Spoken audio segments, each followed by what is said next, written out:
Assalamualaikum warahmatullahi wabarakatuh.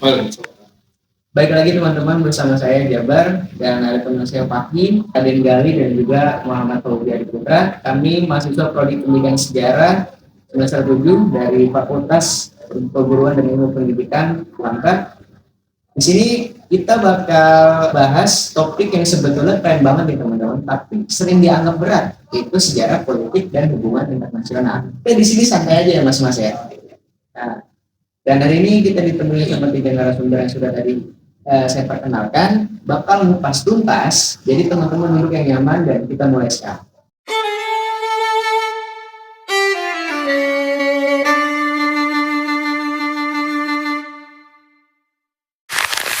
Oke, pertama kita mulai dari fondasinya dulu teman-teman. Kita bakal berkenalan dengan yang namanya organisasi ASEAN, ya, gitu ya. Iya, ASEAN. Nah, kalau ngomongin hubungan internasional Indonesia, nggak mungkin kita nggak nyebut kata ASEAN. Nah, ini kayak tongkrongan resminya negara-negara Asia Tenggara, teman-teman. Dan Indonesia itu salah satu inisiatornya atau foundernya ya, Mas. Gimana nih menurut Bang Pak? Apa sih sebenarnya peran Indonesia di ASEAN dan kenapa ASEAN itu penting banget gitu Bang buat stabilitas kawasan kita? Oke. Yang pertama kita mungkin buat yang belum tahu ya, ASEAN atau Association of Southeast Asia itu merupakan organisasi regional yang berdiri pada tanggal 6 Agustus 1967 melalui Deklarasi Bangkok.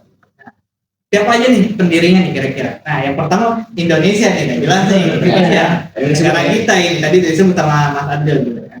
Yang kedua ada Thailand, Saudi ini Mas Fauzi sepertinya orang Thailand asli nih. Kebetulan dia peranakan apa? Betul. Vietnam. Beda lagi. Oke, yang tadi kan Thailand, kemudian ada Filipina. Buat yang belum tahu, mungkin Pinoy. Sebutannya ya untuk orang Filipina. Kemudian ada Malaysia. Tetangga sih yang nggak tahu tetangga kita gitu kan. Dan ada Singapura. Singapura nih negara kecil tapi hebat nih. Apa tetangga kita juga. Nah, jadi ASEAN ini meningkat memiliki tujuan meningkatkan kerjasama politik gitu ya, politik, ekonomi dan juga sosial budaya. Nah, ini bisa dibilang organisasi yang berperan lumayan banyak untuk negara-negara anggotanya untuk bidang ekonomi, sosial budaya, seperti yang tadi saya sebut gitu ya. Nah, pada awalnya yang tadi 5 negara itu akhirnya banyak negara-negara yang di wilayah Asia Tenggara juga bergabung, seperti ada Brunei, Vietnam, Laos, Myanmar, Kamboja, dan yang paling baru apa Mas Widi? Timor Leste. Yang paling baru itu ada di tahun ini, ada Timor Leste yang baru saja diterima. Nah, jadi ASEAN ini memiliki beberapa prinsip-prinsip dasar. Nah, yang pertama ada non-intervensi. Non-intervensi di sini maksudnya negara-negara anggota yang beranggotakan di ASEAN ini tidak memiliki tidak diperbolehkan, tidak diizinkan gitu untuk ikut campur di rumah tangga tetangganya gitu. Jadi kalau misalkan ada masalah di wilayah Myanmar, kita tuh nggak boleh nih asal ikut-ikutan aja gitu. Kita harus ada yang namanya diplomasi sendiri gitu. Nah, yang kedua ada penyelesaian sengketa secara damai. Jadi dalam ASEAN ini kita ini nggak boleh yang namanya perang gitu, perang tuh nggak boleh. Kita harus menyelesaikan segala masalah itu dengan cara damai. Yang ketiga ada keputusan berdasarkan musyawarah dan konsensus. Nah, ini mirip nih seperti Pancasila gitu ya, yang menyelesaikan segala macam itu dengan cara musyawarah. Seperti sila berapa? Yang musyawarah itu 4 ya, sila 4. Nah, yang keempat ada menghargai kedaulatan dan integrasi tiap negara. Jadi di tiap negaranya ini kita nih saling menghargai batas-batas wilayah dan batas-batas mungkin batas kelautan juga gitu ya Mas Fauzi ya. Jadi ASEAN ini posisinya strategis gitu loh. Indonesia ini punya posisi strategis di ASEAN sebagai yang pertama tadi pendiri gitu ya dari 5 founding father gitu ya. Nah, Indonesia memiliki penduduk terbesar di Asia Tenggara seperti yang kita tahu gitu ya, paling besar, paling ramai juga. Wilayahnya juga strategis gitu ya, membentang dari barat ke timur gitu ya. Apa jadi perbatasan juga, apa jadi negara paling ujung di benua Asia juga gitu ya. Perbatasan langsung dengan Australia. Yang dimana kita ini menjadi bisa dibilang pintu masuknya gitu lah, pintu masuknya untuk dari wilayah Australia menuju ke wilayah Asia. Begitu juga sebaliknya betul. Nah, jadi negara pendiri seperti yang saya bilang, jadi Indonesia terlibat langsung dalam pembentukan ASEAN, penyusunan deklarasi Bangkok. Jadi secara historis Indonesia jadi aktor kunci gitu dalam pendirian organisasi ini gitu.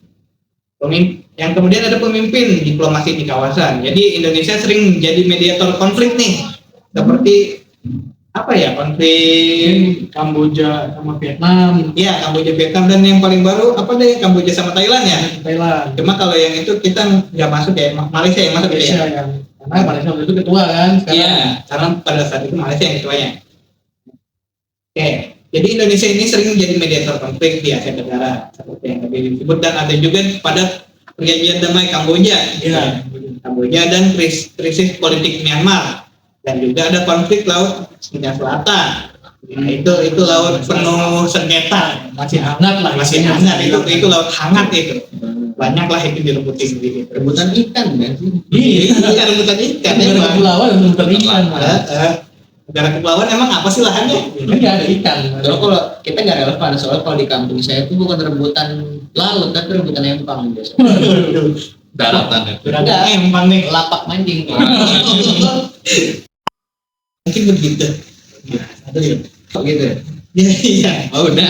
Iya gitu. Kirain masih ngomong tadi kan. Oke, teman-teman, tadi setelah kita sudah mengenal terkait organisasi yang menyatukan ASEAN yang ternyata diinisiasi sama Indonesia. Jadi luar biasa teman-teman. Kalau tadi kita dengar ya, berarti kan ada juga konsep yang menyebutkan bahwasanya Indonesia ini menganut yang namanya itu ASEAN. bebas aktif gitu ya. Dan itu dibawa nilai-nilainya ke dalam ASEAN.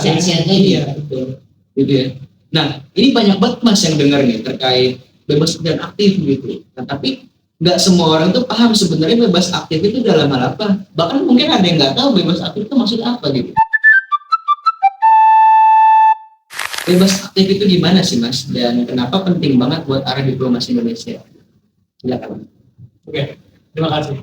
Bebas aktif sendiri itu kalau kita berbicara itu terkait dengan namanya diplomasi. What is diplomasi? What is diplomasi? Ya, hubungan antar Nah, negara. diplomasi sendiri kan merupakan cara untuk menghubungkan satu negara dengan negara lainnya. Nah, mengapa diplomasi ini sangat penting sebagai Indonesia?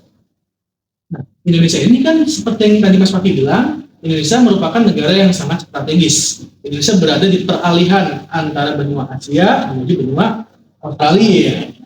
Nah, jika berbicara mengenai cara diplomasi Indonesia, maka kata bebas dan aktif atau non-client itu sangat sangat identik lah dengan Indonesia gitu ya. Nah, politik bebas aktif sendiri itu lahir setelah Perang Dunia Kedua. Lama tuh Mas, lama banget. Karena pada saat itu setelah Perang Dunia Kedua itu terjadi vakum kekuasaan. Hanya dua negara atau dua poros yang pada saat itu menguasai dunia. Ada Amerika Serikat dan juga Uni Soviet. Nah, negara-negara yang baru terbentuk ini atau negara-negara bukan pemenang Perang Dunia Kedua atau biasa kita sebut sebagai negara dunia ketiga, ini bingung nih menentukan arahnya karena mereka ini sangat rapuh. Karena mereka ini perlu dukungan. Yang pada akhirnya nanti mereka untuk memilih atau men-choose untuk menjadi bebas dan juga aktif. Nah, setelah tadi saya berbicara bebas aktif, sebenarnya apa sih bebas aktif itu? Bebas aktif. Jika kita terpikir dalam pikiran kita, kata bebas dan aktif, bebas itu tidak terkekang. Aktif itu sangat tidak pasif lah. Kalau kita berbicara bebas dan aktif, pasti di otak kita satu kata, yaitu liar. Tidak terkekang apapun, tidak memiliki aturan dan lain sebagainya. Bisa dibilang bisa yes, bisa tidak. Nah, bisa begitu? Yang pertama, bebas itu tidak terkekang. Tidak terkekang itu dalam artian mereka bisa berteman dengan siapa saja. Mereka bisa berdagang dengan siapa saja. Bisa juga musuhan dengan siapa saja. Bisa juga musuh dengan siapa saja. Nah, inti darinya itu adalah mereka itu menjadi negara yang mandiri dan juga proaktif, bukan negara yang netral dan juga pasif. Kalau negara netral dan juga pasif, pasti akan tergerus akan kelajuan zaman. Seperti negara-negara yang tertutup. Mereka netral saja, tapi juga mereka pasif. Negara itu yang bagus, itu harus negara yang mandiri dan juga proaktif. Nah, yang selanjutnya itu, bagaimana sih implementasi politik bebas aktif ini? Apakah Indonesia sejak zaman kemerdekaan itu sudah melakukan atau sudah mengimplementasikan politik dan diplomasi bebas aktifnya? Nah, Indonesia sudah. Yang pertama itu ada partisipasi dalam konferensi Asia Afrika ya, tahun 1955 di mana? Di Bandung, di Jawa Barat ya, di Kota Bandung. Nah, itu diinisiasi oleh Indonesia pada saat itu dengan maksud untuk menaungi aspirasi-aspirasi negara-negara yang masih terjajah ataupun terkolonialisasi lah oleh bangsa-bangsa Eropa, atau bisa dibilang negara-negara yang belum merdeka lah. Selanjutnya, Indonesia juga selain proaktif dalam berbagai organisasi, Indonesia juga mendukung gerakan-gerakan anti kolonialisme, mendukung, menyuarakan segala macam negara-negara, kepentingan negara di Dewan Keamanan PBB, karena kita mempunyai organisasi perlindungan atau persatuan bangsa-bangsa. Puncaknya itu, Indonesia itu nanti akan bergabung ke sebuah komunitas, akan mendirikan sebuah komunitas yang bernama Non-Aligned Movement, atau bahasa Indonesia itu gerakan non-blok. Tapi itu nanti, mungkin itu pembahasannya cukup panjang, tapi itu nanti. Oke, kita lanjut ya. Selanjutnya ada bebas aktif di era modern. Indonesia itu sangat, seperti yang kita tahu, tadi Indonesia sangat aktif lah di dunia internasional. Dari perubahan iklim, Indonesia ikut berpartisipasi juga. ASEAN tadi yang bilang Mas Paki gitu. Dan Indonesia juga menjadi presidensi G20 ya kemarin ya? Iya, G20 tahun lalu ya. Nah, Indonesia juga melakukan diplomasi perdamaian dunia, HAM, dan juga kemanusiaan. Selain itu, apa sih tantangan Indonesia itu banyak sekali ya pada saat ini. Tantangan itu masih banyak karena isu dalam negerinya itu mungkin belum selesai, tapi Indonesia juga harus proaktif dan juga mandiri dalam bidang politik di internasionalnya. Nah, bebas aktif sendiri itu memainkan peran lah yang sangat besar bagi Indonesia. Indonesia menjadikan bebas dan aktif tadi atau dasar diplomasi kita untuk memainkan sebagai penengah di kancah internasional. Ada beberapa konflik, tadi contoh kecil adalah kita di ASEAN menjadi penengah antara Kamboja dan juga Vietnam gitu. Dan Indonesia juga memiliki peran yang sangat besar di sisi regional. Di sisi luar regional seperti Asia Tengah, Eropa, Timur Tengah, bahkan Afrika pun Indonesia juga memainkan peran. Karena prinsip bebas dan aktif. Indonesia menjadi penengah karena Indonesia tidak memihak. Karena Indonesia itu berteman dengan siapa saja. Indonesia tidak bermusuhan dengan siapa saja. Karena satu teman itu terlalu sedikit, satu musuh terlalu banyak. Itu merupakan sebuah kalimat yang sangat dalam maknanya. Itu menjadikan suatu fondasi bagi bebas aktif itu sangat baguslah bagi kemajuan bangsa Indonesia di mata internasional. Indonesia juga tadi memiliki peran selain di Kamboja tadi, dan juga nanti mungkin sekarang kan lagi ada perang nih ya di Ukraina sama Rusia. Indonesia juga menjadi penengah kan gitu. Terus di Palestina, Gaza, Israel juga Indonesia bersuara di Dewan Keamanan PBB. Oke. Terima kasih sebelumnya nih buat Mas Fauzi. Kita benar-benar diajak traveling ya, gimana konsep dari politik bebas aktif itu, bagaimana Indonesia berperan sebagai negara bebas dan aktif tadi. Terus juga dijelasin kalau sampai hari ini pun ternyata kita masih berperan sebagai negara yang pro terhadap kebebasan bangsa-bangsa yang dijajah. Gitu ya, sebagai penengah ya. Kalau ada konflik, ini menjadi penengah. Jadi sebagai mediator dan juga negosiator. Ya, karena negosiator itu perlu yang namanya prinsip netral. Ya. Bebas aktif itu kan identik dengan netral ya. Dan dengan tujuan untuk membantu negara yang terjajah. Iya, dengan dijajah negara yang sedang berperang. Karena kan jika lo berperang, ekonomi tidak jalan, dan juga nanti masyarakat sengsara dan sebagainya kan juga terkait dengan kemanusiaan gitu. Terima kasih banget nih Mas sebelumnya ya. Jadi kita bisa tahu juga kalau ternyata Indonesia itu begitu aktif gitu. Kita langsung aja nih ke topik yang tadi sempat disinggung sama Mas Fauzi tentang gimana sih kontribusi Indonesia ini lebih jelasnya lagi gitu dalam upaya perdamaian dunia bahkan sejak Indonesia merdeka. Nah, baik secara historis maupun yang masih jalan sampai sekarang, kita dengar penjelasannya dari Mas Raden Gali.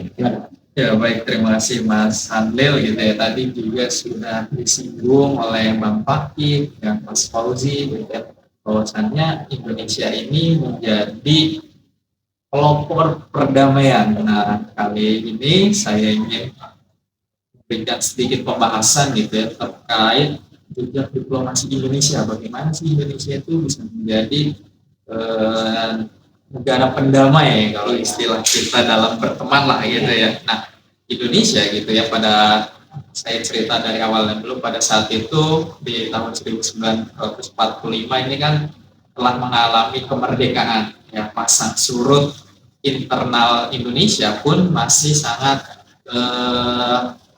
ramai, terutama kepada pemberontakan. Nah, kalau kita lihat di Konferensi Asia Afrika tahun 55 gitu ya, artinya apa? Indonesia baru 10 tahun merdeka. Indonesia baru saja membangun fondasi itu, kalau kata Mas Fauzi tadi ya, Indonesia baru saja membangun fondasi. Memang hal ini menjadi langkah utama atau tantangan bagi Indonesia, bagaimana negara yang baru merdeka tersebut mampu survive dalam kehidupan internasional. Iya, berani bersuara. Nah, betul ya, salah satunya di Asia Afrika yang ada di Bandung. Nah, Indonesia itu menjadi pelopor atau apa ya, bahasa gaulnya itu apa sih pelopor itu? Pencetus ya, pencetus gitu ya, pencetus ya, atau yang menangis ya, perintis juga bisa ya, perintis dalam perlakukan perdamaian. Nah, tentu saja ini yang menjadi hal istimewa bagi Indonesia, negara baru merdeka tetapi mampu bersuara ya kan. Anak yang baru terlepas dari penjajahan itu sudah langsung berterbang ke internasional. Nah, Indonesia itu menyemangati Konferensi Asia Afrika gitu ya dengan spirit anti kolonialisme, artinya menghapuskan ya kolonialisme atau penjajahan ya, sesuai dengan undang-undang kita, yaitu penjajahan di atas dunia harus dihapuskan. Nah, betul sekali. Nah, ini yang membuat Indonesia itu menjadi fondasi utama, yaitu penjajahan di atas dunia harus dihapuskan ya. Tadi seperti gerakan non-blok, konflik Kamboja tadi yang disinggung oleh Bang Fakih ya kan, Indonesia itu menjadi pelopor. Nah, terus sampai saat ini ya, di tahun 2025 Indonesia kemarin saja baru melakukan mediasi terhadap konflik Gaza ya, Palestina ya, ini masih hangat nih, masih baru banget. 3 tahun yang lalu Presiden Republik Indonesia yang ke-7 Bapak Joko Widodo melakukan mediasi juga terhadap Ukraina dan Rusia ya. Beliau datang ke Kiev dan ke Moskow. Nah, ini kan menjadi langkah awal, bukan hanya setelah kemerdekaan saja, tetapi 75 tahun ke depan ya, artinya di tahun 2000-an ini Indonesia masih mampu menjalankan perdamaian, karena ini menjadi titik awalnya, atau kalau bahasa kita bilang nafasnya gitu ya, nafasnya Indonesia adalah perdamaian, karena didasari dari bekal undang-undang tadi, yaitu menghapuskan penjajahan di dunia gitu ya. Nah, terus juga ini yang menjadi langkah awal ya, langkah awal Indonesia beranjak ke dunia internasional lagi ya, bukan hanya di dalam dunia ya, bukan hanya dalam negeri saja gitu ya. Indonesia juga harus mempelopori ekonomi tadi ya, dengan adanya ASEAN ya, terus juga dengan adanya APEC ya, IMF gitu ya. Ya, bahkan PBB juga itu ya, itu menjaga keamanan ya, menjaga stabilitas antar negara gitu ya, mengurangi ketegangan. Nah, ini yang menjadikan langkah-langkah Indonesia untuk berkiprah di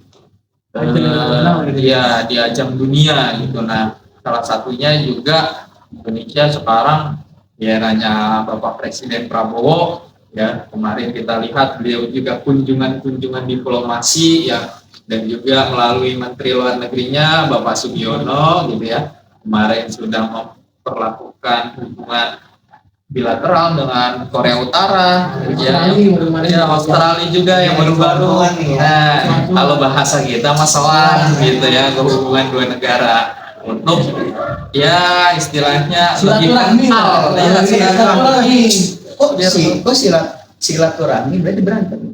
Bukan silaturahmi gitu, memperkental antara hubungan negara. Itu Mas Adlil. Iya benar. Saya sampaikan. Nah, kalau silaturahmi terjalin itu namanya marah-marah, namanya konflik itu bisa direda ya. Iya, maka dari itu kan tidak ada kepentingan yang abadi dan tidak ada musuh yang abadi. Adanya apa? Tidak ada musuh, tidak ada musuh abadi, tidak ada kepentingan tidak hanya kepentingan. Kasih waktu ulang. Lagi. Mungkin canggung. Iya. Tidak ada kawan yang abadi, tidak ada musuh yang abadi, hanya ada kepentingan yang abadi gitu ya. Mungkin ini juga bisa membangun semangat para mahasiswa gitu ya dalam langkah ya diplomasinya tadi ya, misalnya dari suatu univ ke univ lain. Nah ini kan bisa belajar juga, siapa tahu nanti itu bisa menjadi langkah awal bagi kita semua dalam melakukan diplomasi tadi gitu ya. Yes. Oke, kita udah dapat cerita banyak banget nih ya Mas. Jadi sekarang sebelum kita mengakhiri, kita bisa saling santai dulu nih biar nggak tegang. Kayaknya kelihatan pas penyampaian tuh tegang banget gitu loh. Karena materinya juga hangat, masih hangat. Ini jadi pesan penting gitu ya mas kalian. Ketika tadi kita udah mengenal ASEAN, terus kita tahu ternyata Indonesia salah satu negara yang mempelopori ASEAN itu terbentuk gitu kan. Terus ada dijelasin juga sama Mas Fauzi tentang bagaimana posisi Indonesia yang selalu memiliki pengaruh gitu di tengah-tengah dua negara yang sedang berkonflik, ya kan? Dan berperan sebagai negara yang menengahi, yang proaktif gitu ya. Dan tidak memandang siapa dia, dari bentuk negara seperti apa, baru atau negara lama, kaya atau negara miskin, tetap misi Indonesia adalah misi perdamaian yang sesuai tadi undang-undang ini yang disinggung sama Mas Gali tadi. Karena ketika ada acara waktu itu bulan bahasa ya, di tanggal-tanggal bulan bahasa itu kita kan disuruh pakai pakaian adat segala macam, nggak disuruh sih, nggak dipaksa tapi disarankan. Tapi kebanyakan dari siswa itu pakai bajunya tuh cosplay ala western gitu. Nah, ketika ditanya kenapa nggak pakai, misalnya kenapa nggak pakai kebaya atau kenapa nggak pakai baju adat kalian gitu, malu pak, gitu. Soalnya bajunya kuno, disangka mau kondangan kali ya. Itu stereotip yang terjadi hari ini seperti itu. Nah, itulah kelihatan banget gitu. Anak muda kita sekarang itu selalu memperkenalkan dirinya sendiri.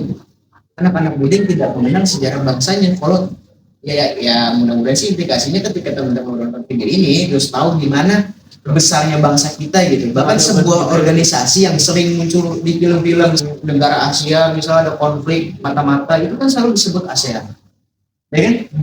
Ternyata ASEAN salah satu pelopornya adalah negara kita, tokoh-tokoh dari negara kita. Jadi jangan mengkerdilkan, jangan minder sama bangsa lain seolah-olah kita tuh merasa kecil gitu. Jangan merasa cuma kita tuh jadi pengikut tren.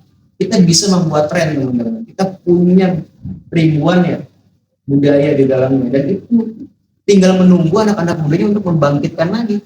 Ya, kayak kemarin tren yang perahu itu tuh. Oh, yang gini-gini itu kan. Itu juga. Kita punya sejarah yang panjang. Peradaban kita peradaban yang besar. Betul. Menunjukkan kalau Indonesia itu selalu bisa berdiri tegak, gitu kan, mengambil posisi dan memberi warna dalam kancah percaturan dunia gitu.